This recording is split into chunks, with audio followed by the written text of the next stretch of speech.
Yeah, some stuff that's very example that these kids are going to go.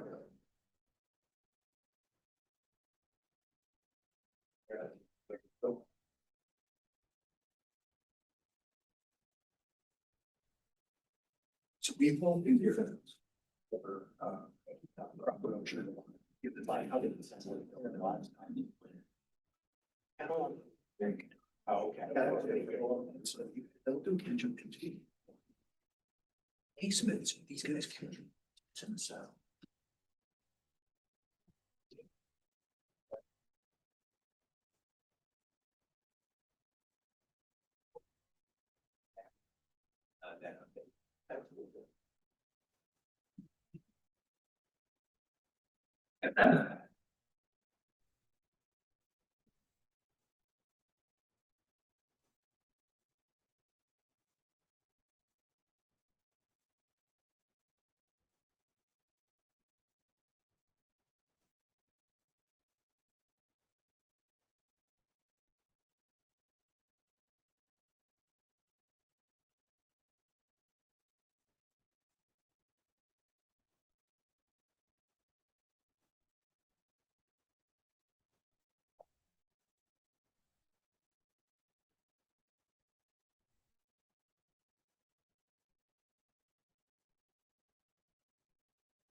Good afternoon, and welcome to the November Crop Production and WASDE briefing.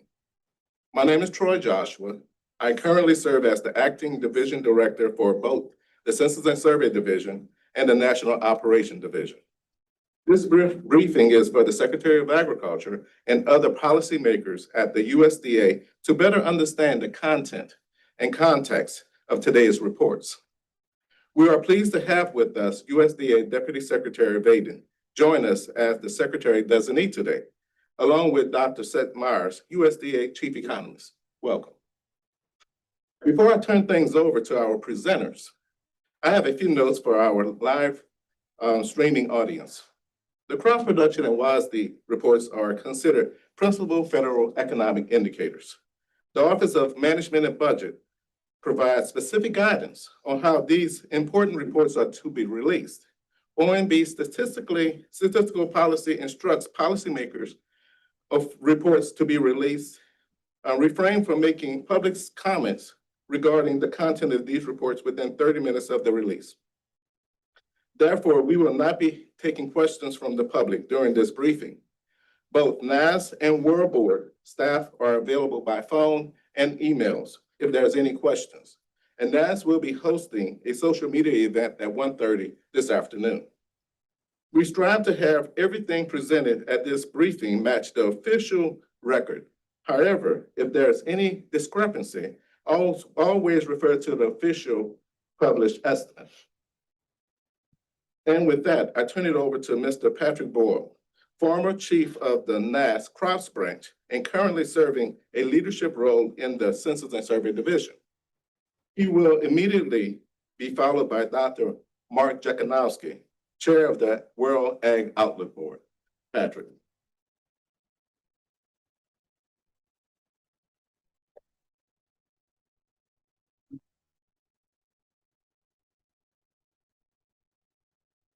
All right, good afternoon, everyone. Thank you for being here today, and a special welcome to those who are joining us on the live stream as well. Before we jump into the numbers, I want to share some information about the data sources, a few of those data sources that we used as we put together today's report. As you can see there in orange at the top of this slide, we conducted 2 operator surveys at the end of October and into early November. For the Ag Yield Survey, we reached out to just under 6,700 farmers, and we asked them about their expected yields, or in many cases, their actual yields if harvest was complete. For cotton ginnings, we contacted 479 gins, in fact, all active gins, and we asked them how much cotton they had ginned so far, and then what they expected to gin throughout the end of the season.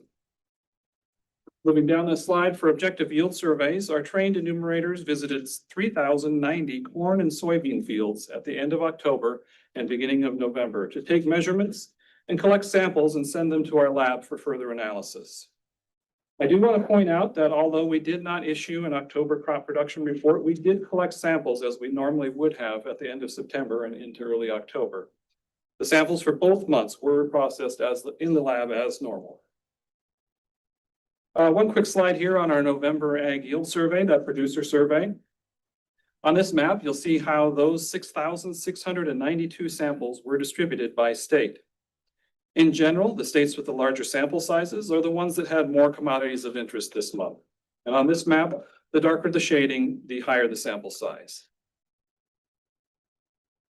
We did add a special note on the front page of today's report. It highlights a couple of important points. First, that there are some revisions to 2024 peanut acreage, yield, and production estimates that would normally have been included in the October crop production report. But with the situation as it was in October, we went ahead and included those numbers in today's report. And second, we did want to confirm to our data users that there are no October 1 yield forecasts in this report. Now, into some of the numbers. As we typically do, I will start off with some information on corn. This chart shows our weekly crop progress and condition data from our weekly crop progress and condition report. Those sloping bars, they represent the percent of the corn crop that had been harvested each of the past 5 years by week. Obviously, we are missing some data points for 2025 as we were unable to produce a number of weekly reports in October and November. However, you can see that harvest started off at a pretty typical pace. Also, for your reference, we looked back and we calculated a 5-year average for harvest progress as of November 3rd, which is right around when we were collecting data for these surveys. We estimated that on average, approximately 75% of the corn crop is harvested by that time. Now, on to some corn acreage and production data from today's report. I do want to note real quickly here that the comparisons to the previous estimate in this table, they, as you will see in future slides as well, are to September, not October, as we did not publish an October forecast. Looking at the acreage, no changes to planted or harvested acreage from the September forecast. However, acreage is up more than 8% from last year. Moving over to yield, a record high 186 bushels per acre is down 0.4% or 0.7 of a bushel from the previous forecast. It's up 3.7% or 6.7 bushels from last year. As a result, total production at 16.8 billion bushels is down 0.4% from September, but up 12.5% compared to 2024. This chart shows how the current month's yield projection ranks historically. That green line, it shows the final yields for each of the last 30 years, as well as this month's forecasted yield. The gray line represents a trend line, which is a moving historical average. As you can see, at 186 bushels per acre, 2025 marks the third consecutive year-over-year increase, and as I mentioned earlier, a record high. Here's a breakdown of yield by state. And just to give you a little orientation on what all the numbers and colors mean on this map, the top number is the current yield forecast, measured in bushels per acre. The bottom number is the percent change from the previous forecast. In this case, it's September. If you see a pound sign next to the top number, that represents a record high. And although I don't believe we have any on this map, if ampersand would represent a record low. States shaded in blue are showing an increase from the previous forecast, while states shaded in red are showing a decrease. The deeper the color, the greater the change.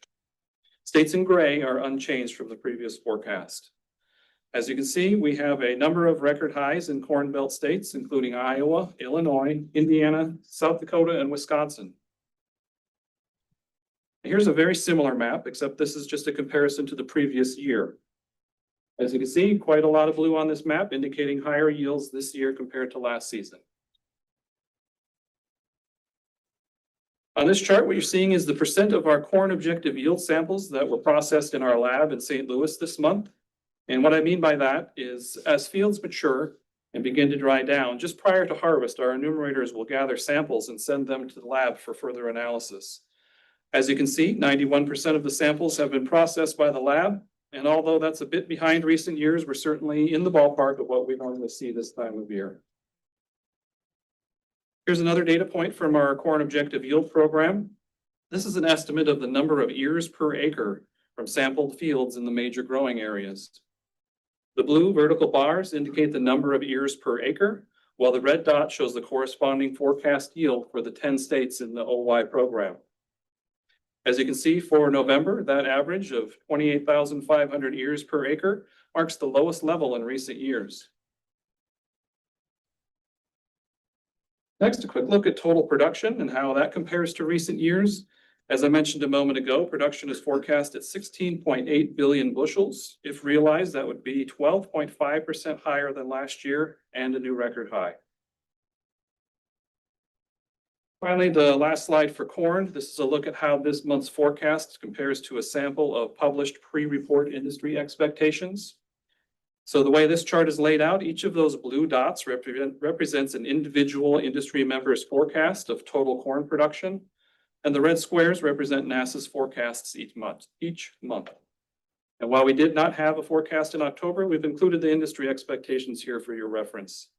As you can see, for November, we did come in on the high side of expectations for total corn production. Next, we'll move on to soybeans. I have some charts and graphics for soybeans that are very similar to what we just went over for corn. First up, again, from our weekly crop progress and condition report, you can see that most of our recent data points for 2025 were from back in September as harvest was just getting underway. Those data show that soybean harvest started off at a relatively normal pace. Again, for your reference, based on a 5-year average as of November 3rd, we'd normally expect around 85% of the soybean crop to be harvested. Now, an overview of the acreage and production data for soybeans. As was the case for corn, both planted and harvested acres were unchanged from September. Unlike corn, however, soybean acreage is down compared to 2024. Yield at a record high 53 bushels per acre. That's down 0.9% or half a bushel from a previous forecast. Soybean yields are up 4.5% or 2.3 bushels per acre compared to last year. As a result, total production is forecast at 4.25 billion bushels. This is down 1.1% from September and 2.8% from 2024. Next up, a chart showing how the current yield projection ranks historically. Again, as I mentioned on the last slide, if this yield is realized, 2025 will be a record high. Although you can see on this graphic that it's only slightly above the historic trend line. Here's a breakdown of the soybean yields by state. Again, the top number is the current yield forecast, and the bottom number is the percent change from September. As was the case with corn, you can see record highs are forecast in a number of states, including our 2 top soybean producing states of Illinois and Iowa. Nebraska, Oklahoma, and Wisconsin are also looking at potential record highs. And again, a very similar map, except this time with the comparison to the previous year. Once again, quite a lot of blue on this map, which indicates year-over-year increases. Next up, another data point from our objective yield survey. The procedures for soybeans are very similar to what I described earlier for corn. 87% of the soybean samples have been processed at our lab this month. So slightly less than the last couple of Novembers, but certainly not out of line with what we'd expect to see this time of year. Again, another objective yield metric. Similar to corn, this time though, instead of ears per acre, we're looking at a number of soybean pods in a randomly placed 18 square foot area. And this is for fields that were sampled throughout the major growing areas. The blue vertical bar shows the estimated number of pods, while the red dot shows the corresponding yield forecast for the 11 states in the soybean objective yield program. As you can see, coming in at 1,995 pods this month, counts for quite a bit higher than we've seen in recent years. Next, a quick look at the total soybean production and how it compares to recent years. You can see here that despite those record high yields, total production actually decreased from last year due to those lower acreage levels. Finally, our last soybean slide, this graphic shows how NASA's monthly production forecasts compare to those pre-report industry expectations. Again, the blue dots show the individual industry member estimates, while the red squares are the NASS forecasts. You can see that today's soybean production forecast aligns pretty closely with what the industry expectations were. Now on to cotton. Again, harvest progress, similar situation here as what we had with corn and soybeans. Harvest through late September, it moved along at a pretty typical pace.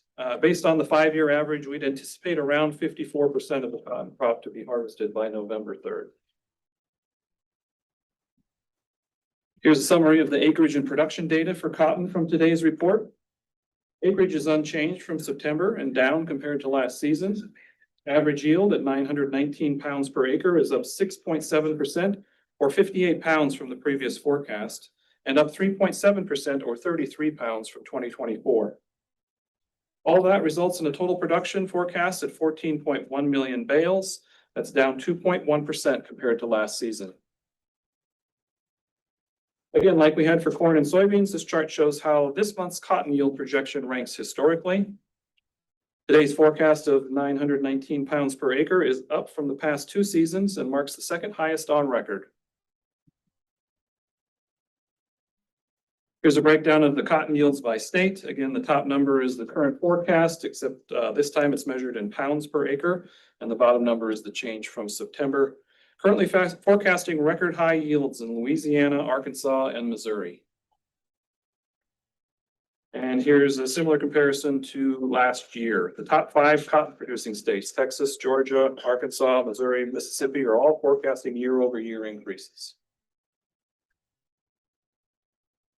In terms of total cotton production, you can see how this year's forecast of 14.1 million bales compares to the previous 9 seasons. Although yields are up, decreased acreage is keeping the 2025 total production in check. And here's the last cotton slide comparing today's production forecast to those industry expectations. You can see that while we're on the high end, today's forecast does fall within the spread of published expectations. Now, a quick look at the other field crops that are included in today's report. We'll start off at the top there with peanuts. Peanut acreage and yields are both forecasted to be up compared to last year, resulting in a record high U.S. production of more than 7.4 billion pounds. Potato acreage, both planted and harvested, is forecast at record lows. However, the average yield at 461 hundredweight per acre is up 1.5% from 2024 and a record high. This results in total production of just over 412 million hundredweight, a decrease of 2.2% from last year. Moving down to rice. Rice acreage is unchanged from the previous forecast, but down more than 3% from last year. Yield is down compared to last forecast and last season, and total production is estimated at just over 207 million hundredweight, down 6.7% from last year. Sorghum acreage is unchanged from September, but up from last year. You can see their yield and production are both up compared to the previous forecast and last year. Sugar beet acreage unchanged from the previous forecast, but down from last year.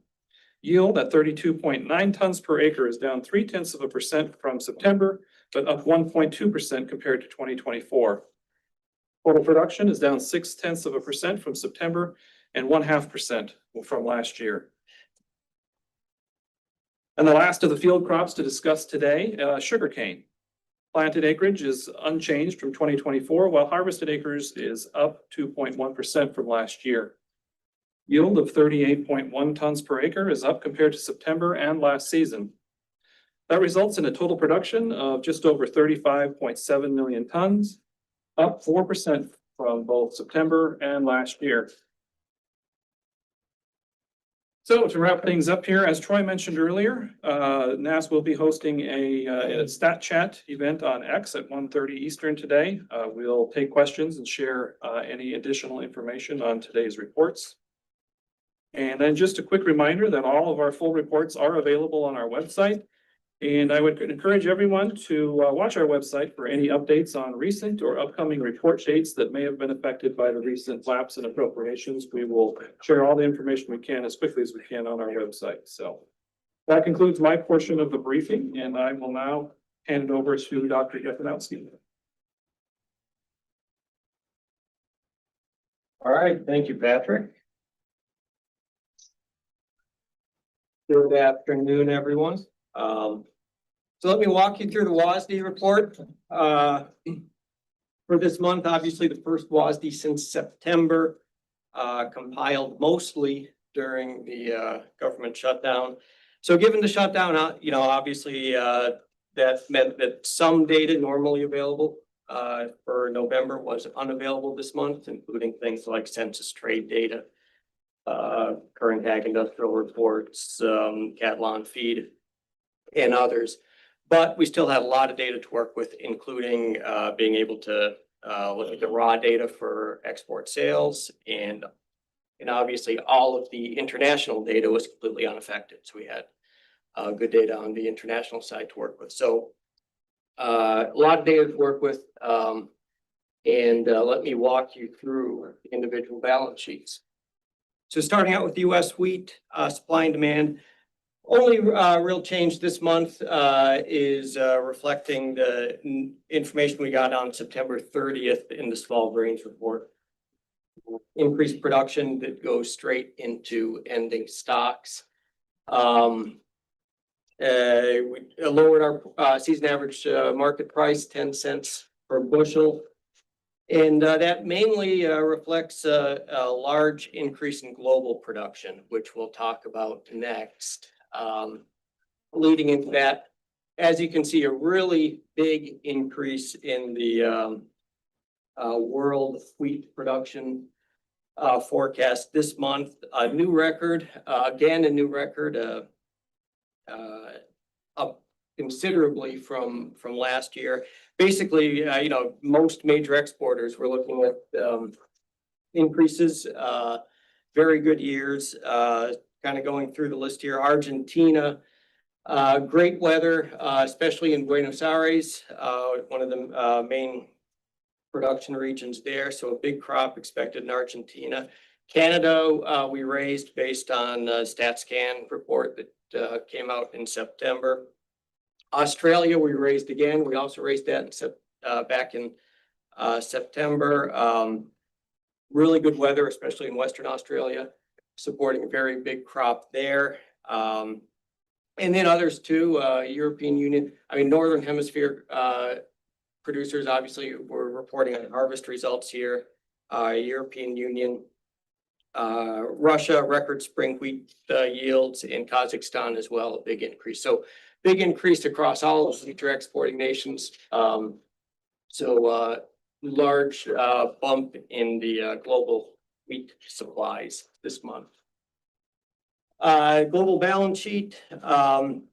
Again, with the big increase in production, all of the use categories were raised.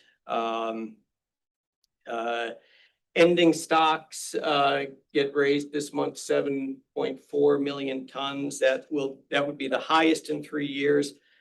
And the first year-over-year increase in global wheat ending stocks since 2019-20.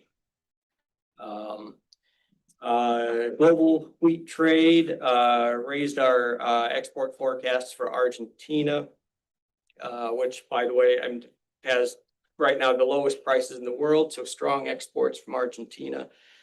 Also raised the export forecast for Australia and Kazakhstan. And then, of course, feed use, total use up as well, just with that much larger crop forecast this month. So now let's move into rice, domestic rice supply and demand. Again, all we did here this month is really reflecting what we got from NAS in terms of production this month. A little bit of a decrease in production, which comes out of ending stocks. 1.5 million hundredweight. Season average market price, we lowered 50 cents per bushel for the all rice price. That reflects lower long grain and southern medium grain prices, bringing down that average. World rice production, really not much going on this month in terms of major changes in terms of world rice production. Egypt up a bit. That's just based on a FAS post estimate. Pakistan lowered, some flooding there, poor weather conditions. So that is reflected in that decrease. And Philippines, that's just truing up to some government data. So fairly small changes globally in terms of rice production, and similarly fairly modest changes in terms of the global rice supply and use balance. Maybe just worth noting trade. The trade forecast rate raised this month that mainly reflects higher exports out of China. China exports as well as exports from Thailand.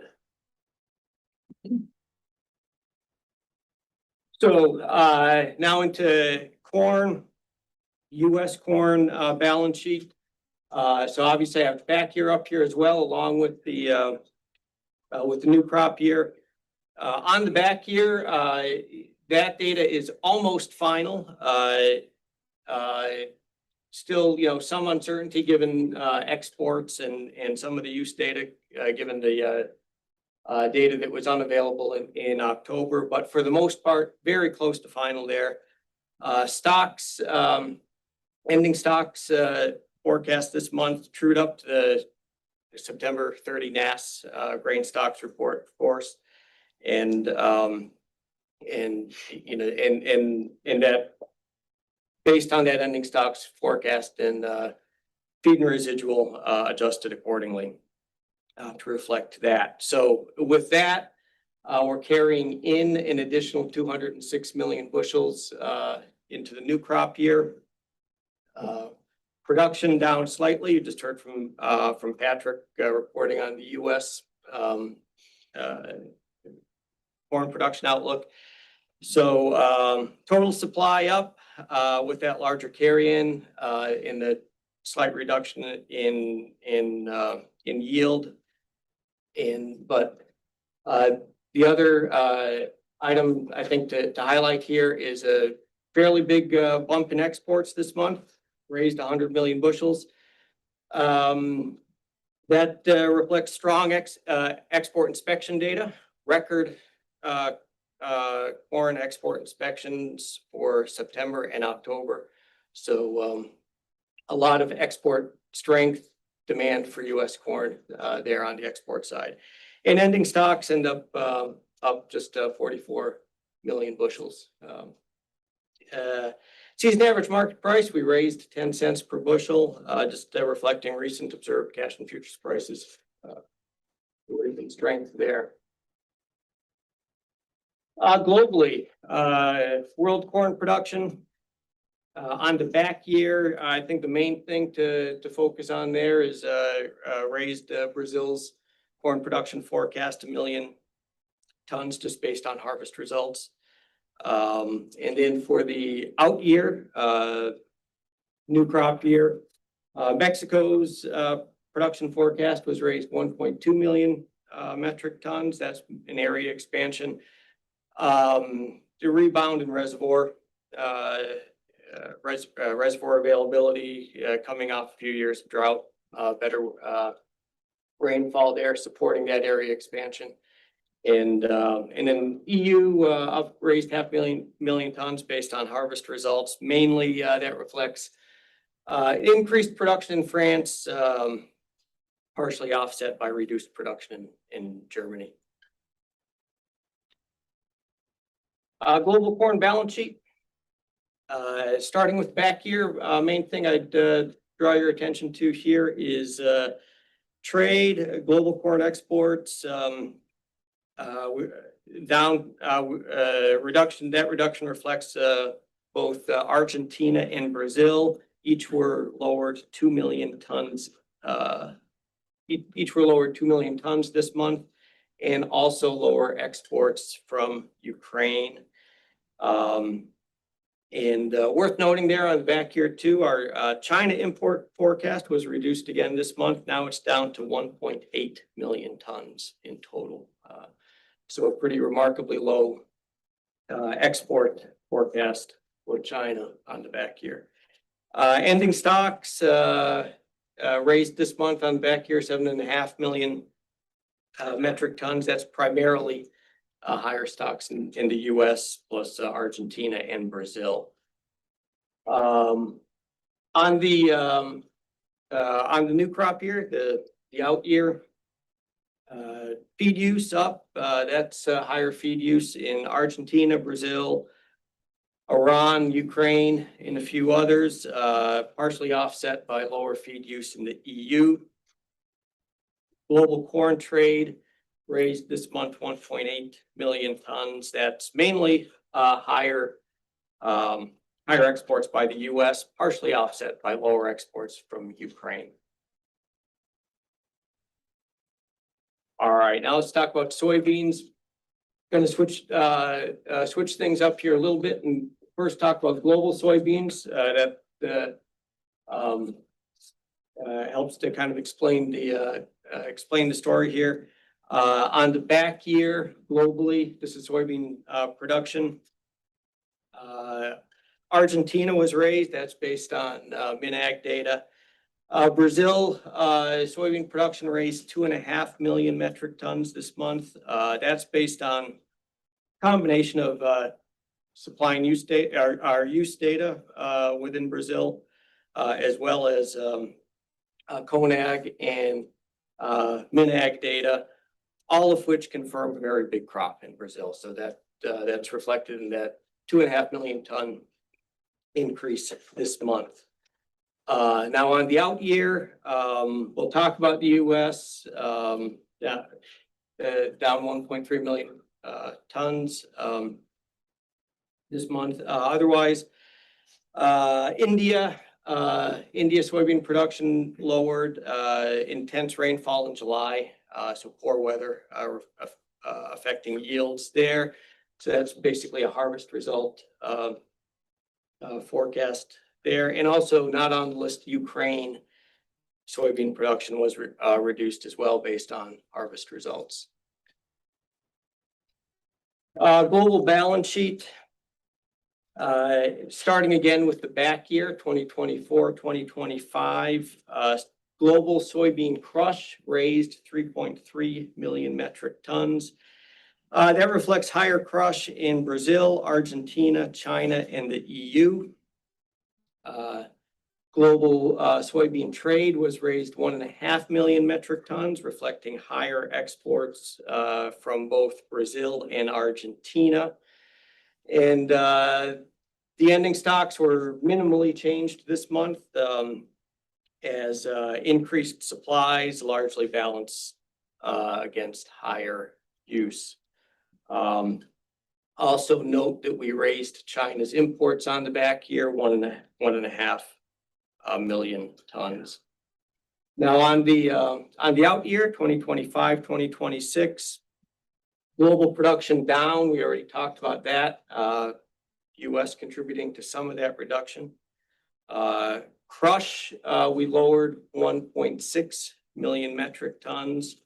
A couple of things there, mainly lower crush in India, reflecting the smaller crop I just mentioned on the previous slide. And also reduced Argentina crush, lower beginning stocks in Argentina, and also increased exports. So tightening up domestic supplies. So that reduces their availability of beans to crush. Trade, global soybean trade. So we this month we raised Argentina and Brazil, which is partially offset by lower reduction in exports for the US and Ukraine.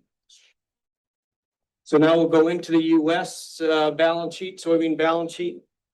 Again, the back year, 2024, 2025,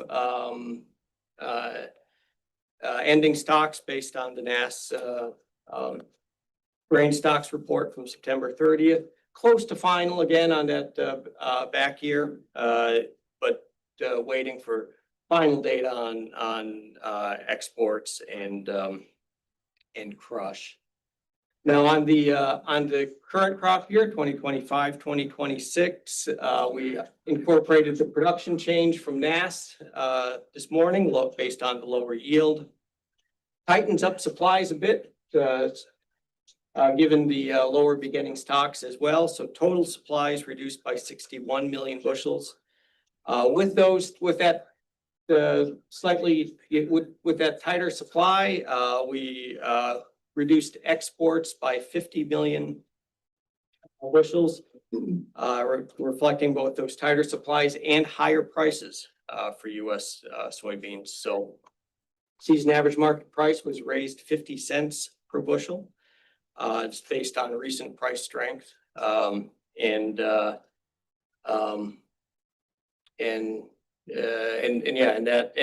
that's driving that lower export forecast along with those tighter supplies. Moving into cotton, back to the domestic balance sheet here. Incorporated the production change from NASS this morning. Most of that higher production is going to go into ending stocks, but some of that we expect to be exported as well. So we raised our export forecast by 200,000 bales, reflecting the higher supplies and the lower prices. Speaking of lower prices, we lowered our season average cotton price by 2 cents per pound, just based on recent observed prices, as well as those larger supplies that we saw this morning. Global cotton production. Again, this is one of those factors. It's also weighing on prices. There's just a lot of cotton in the world right now. Including the increased supplies we're seeing in the US this month relative to what we were forecasting or what we had in September. Aside from or along with the increased US production, we also raised Brazil's production based on government data, CONAB and Embrapa. So a large crop there in Brazil, and we also raised China another 1 million bales. Again, we've been raising that crop fairly consistently through the year. Excellent weather, at least the second year in a row, and all available government and industry data suggest. I mean, this is again the Xinjiang province. Excellent weather, should be a very large crop for them. And soon we should start to have some classings data as well to start to confirm the size of that crop. Global cotton supply and demand. Beginning stocks raised 400,000 bales this month. That's mainly just truing up some previous year's trade data. So carrying in a little bit higher beginning stocks than we were back in September. Global trade raised 300,000 bales. That is higher exports from the US, which I just mentioned before, as well as an increase in exports from Brazil. Ending stocks raised, that's mainly higher stocks in the US and China. And you can see we raised our China ending stocks 1.2 million bales. All right, now we'll go into sugar. Sugar is fairly complicated this month, a lot going on, so I'm going to try to summarize it as best I can. But basically, starting with the back year, 2024-25, we have two main issues driving the changes this month. One, we had a surge in imports in July as importers tried to beat the tariffs that were coming on in August. So that pulled some imports in July that we're now accounting for. And we also had some revisions in sweetener market data going back a few years that we're accounting for here as well. And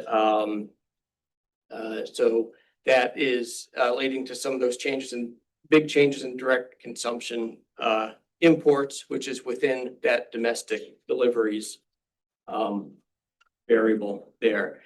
But aside from that, in terms of production on the back year, most of that production change just reflects the fact, again, that sugar is on a fiscal year basis, and production was fairly strong in September. So there's a shifting of production from the new crop year into the previous crop year, just because the harvest was strong in September. So that reflects that increased production for both beets and cane on the back year. And then again, going down the rest of the balance sheet on the back year, high tier imports raised again. Again, this is a lot of that coming in July ahead of the tariffs that were going to go into place in August. And then some fairly big changes to direct consumption imports, which is driving that domestic deliveries change there as well. Also reflecting a surge in imports in July. And but when it's all said and done, ending stocks were modestly changed for the back year, up just 52,000 tons.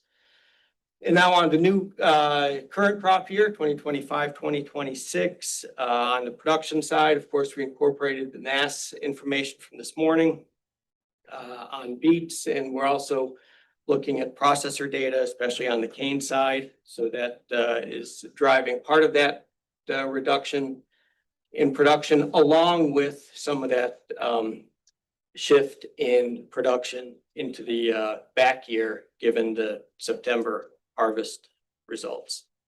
High tier raised again for the new crop year, up 103,000 tons this month. That mainly reflects raw sugar that came in that we could verify did come in since September, along with some refined and molasses as well covered in that. But most of that is raw sugar that was delivered prior to this WASDE.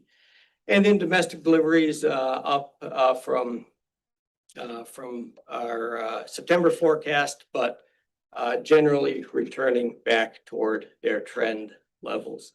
Stocks to use ratio for the new crop year lowered to 15%. Mexico's balance sheet, sugar balance sheet. On the back year, mainly just truing up to some government data. Domestic use down a fair amount. Again, that's mainly reflecting data from Mexico, and also noting that some of the imports that we were accounting for coming into Mexico that we thought were going into IMEX were all actually going into domestic use. So we made some adjustments there as well. Exports raised, and that's all, of course, all to third countries, not to the U.S. And ending stocks up 97,000 metric tons for the back year. For the out year, 2025-2026, production we lowered 75,000 tons this month, mainly reflecting heavy rainfall, especially in northern Veracruz, and this is based on embassy information. And as I had mentioned, better rainfall in Mexico for other crops and reservoir restoration. Exports raised 37,000 metric tons, and that, of course, all is to third countries as as Mexico at this point has reached their export limit to the U.S. All right, into meat and dairy, shifting gears here a bit.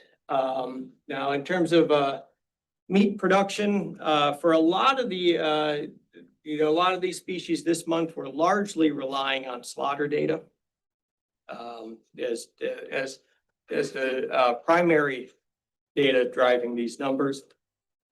Beef production lowered 70 million pounds this month, just reflecting relatively slow steer and heifer slaughter.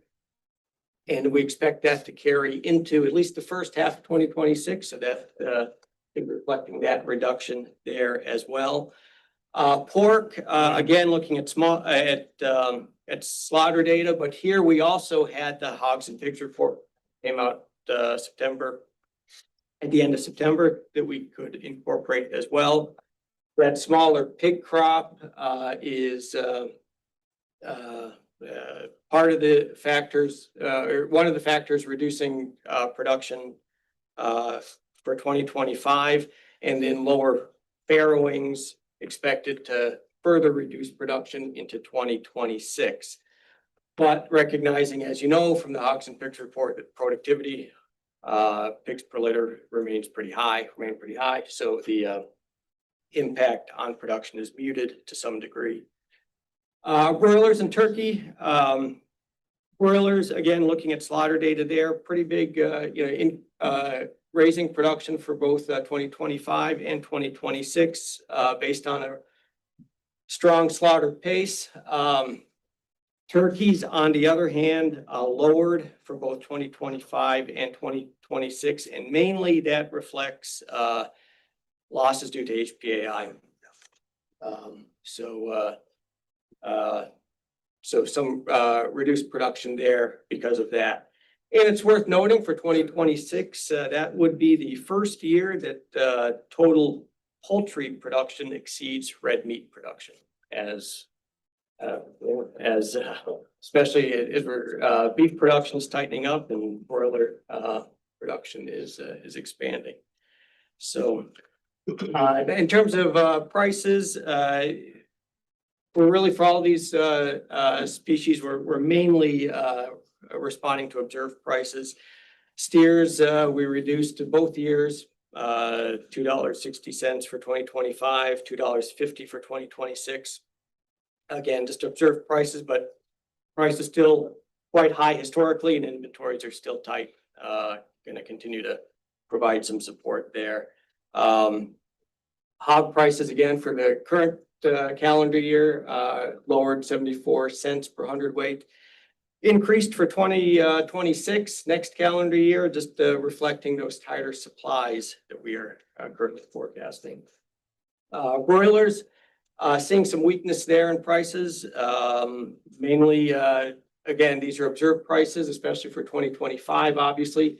Expected to continue into 2026, reflecting that higher production. So it's really supply and demand. Higher production, still strong prices on the poultry side. Turkey prices up as well. Turkey prices up this month, both for 2025 and carrying into 2026. Again, reflecting those lower supplies, tighter supplies, and especially 2025, given the recent HPAI outbreaks. U.S. meat trade, we don't have a lot of information to work with here, so not very big changes this month. Fairly limited. We're basically looking at census data through July, and then since it hadn't been reported during the shutdown, we can't go much further than that. But then on the out year, 2026, we can, make some forecasts based on our production changes. So that's why tighter pork production for 2026 implies, maybe a slight reduction in exports, and same thing with turkey, tighter production, possibly pulling back that export forecast. And then finally, dairy. Main story here is that milk supplies are strong and continue to grow. Very fortunate. We had the milk production report come out right before the WASDE, so we could incorporate that information into this analysis, and it confirmed what some of the prices have been. Some of the recent prices have been implying for us. Excuse me just a second. Big increase in both cow inventories, highest inventories since the 1990s, and also strong growth in milk per cow. And with those increased supplies, we're seeing much more competitive prices, and especially in butter and cheese. So that's supporting exports on a fat basis, and maybe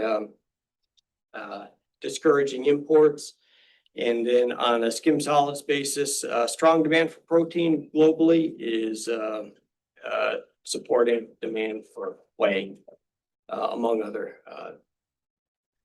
high protein dairy products.